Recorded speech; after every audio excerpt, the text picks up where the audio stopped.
Starship's launch was a spectacular sight as it lifted off the pad with the thrust of dozens of Raptor engines. The powerful rocket had a significant impact on the surrounding area, affecting structures and systems within hundreds of kilometers. One of the most critical components was the launch pad itself, which sustained some damage during liftoff. What was the extent of the damage, and how will it affect future launches? Elon Musk and SpaceX's inspection team have shared some updates on this issue. The recent launch of SpaceX's Ship 25 and Booster 9 was a remarkable achievement, but it also revealed some issues with the spacecraft's quick disconnect arm. This component is responsible for separating the ship and booster during ascent, and it appeared to be misaligned after the launch. Thanks to Starship Gazer, who shared some excellent close-up photos, we can analyze the possible causes and impacts of this anomaly. There are two main hypotheses for why the quick disconnect arm was not in its expected position. One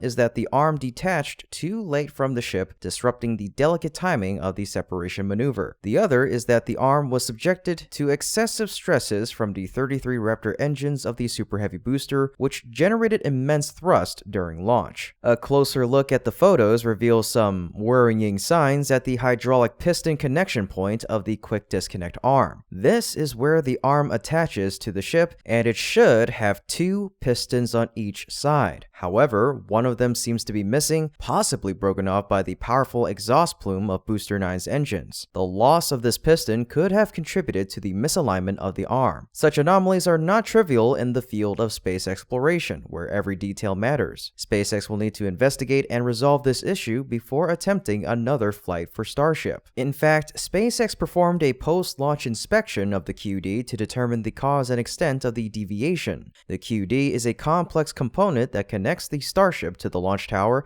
and provides power, data, and propellant. It also adjusts its position to align with the Starship during stacking. The QD is essential for the safety and success of future launches, so SpaceX strives to achieve perfection in its operation. Fortunately, the deviation did not damage any critical parts of the QD, such as cables or fuel lines. This indicates that the electronic engine technology at the front end of the QD is working well. However, SpaceX will continue to fine-tune the QD and implement any necessary measures to prevent similar deviations in the future. Next, what many people are curious about now is the actual condition of the launch pad system, or Stage 0. And I can honestly say that things are truly fantastic down here. While we were still curious to see the condition of the cooling steel plate, Musk recently posted an announcement with live images directly below the launch pad, captioned, "Just inspected the Starship launch pad and it is in great condition. No refurbishment needed to the water-cooled steel plate for next launch. Congrats to SpaceX team and contractors for engineering and building such a robust system so rapidly." Indeed, just take a look at these pictures.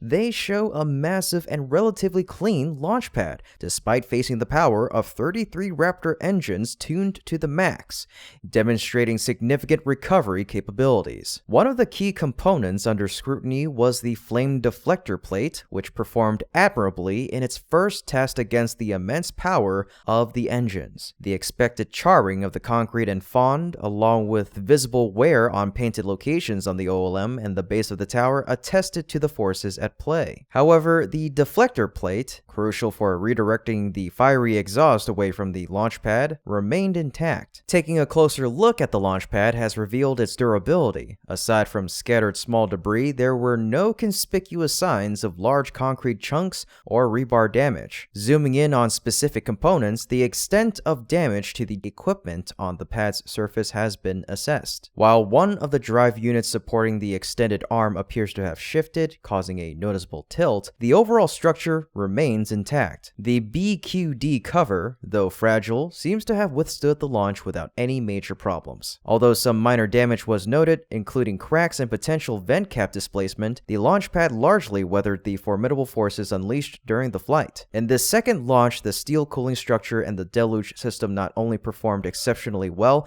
but also benefited from SpaceX's improvement in the Raptor engine ignition speed. This strategic move was announced by Musk beforehand with the aim of quickly distancing the spacecraft from the launch tower. The intentional action stems from the potential catastrophic damage that could occur if the vehicle encounters a malfunction in the early stages of flight, which could cause it to crash back down onto the pad. With a 4-second ignition and Starship rapidly creating distance from the launch pad, it gracefully and impressively ascended. A recently posted slow-mo clip by Musk reveals the impressive size and brightness of the exhaust plume produced by the combined might of the 33 Raptor engines firing simultaneously. Overall, SpaceX reported that the ground systems encountered some minor glitches that did not affect the mission. The company is working to resolve these issues before the next flight test. What's more important, even more than the challenges encountered with the Starship rocket during this flight, was when the termination system was activated once again, leading to the loss of both vehicles. The Starship mission has indeed made significant progress by achieving 5 out of the 6 set goals. The first is takeoff without destroying the launch pad, a notable improvement from the first flight test. Second, all 33 booster engines fired for the full mission duration, addressing the issue of engine shutdown observed in the initial test. Third, the successful functioning of the new hot stage separation system, an upgraded feature introduced after the first stage separation failure.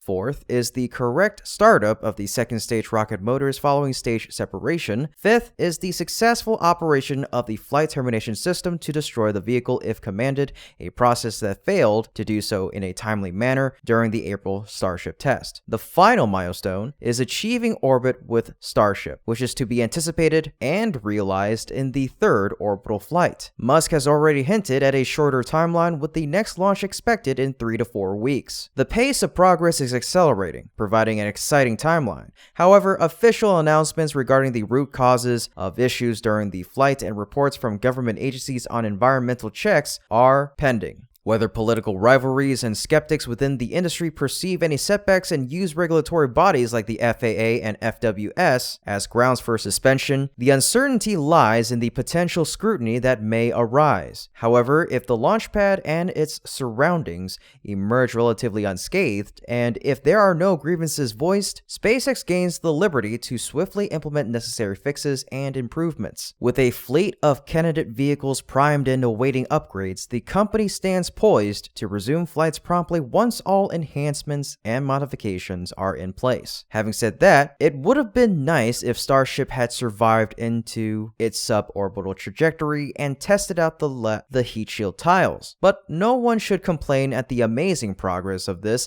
the largest rocket ever built and flown, and one that will soon be a reusable, relatively inexpensive, heavy-duty, quick turnaround workhorse. The November 18th launch event marked significant milestones in the journey toward deploying a functional vehicle. The work is still in progress, but it's rapidly iterating and improving. Without regulatory barriers, additional test launches could occur within a few months, possibly even weeks, as per Musk's target.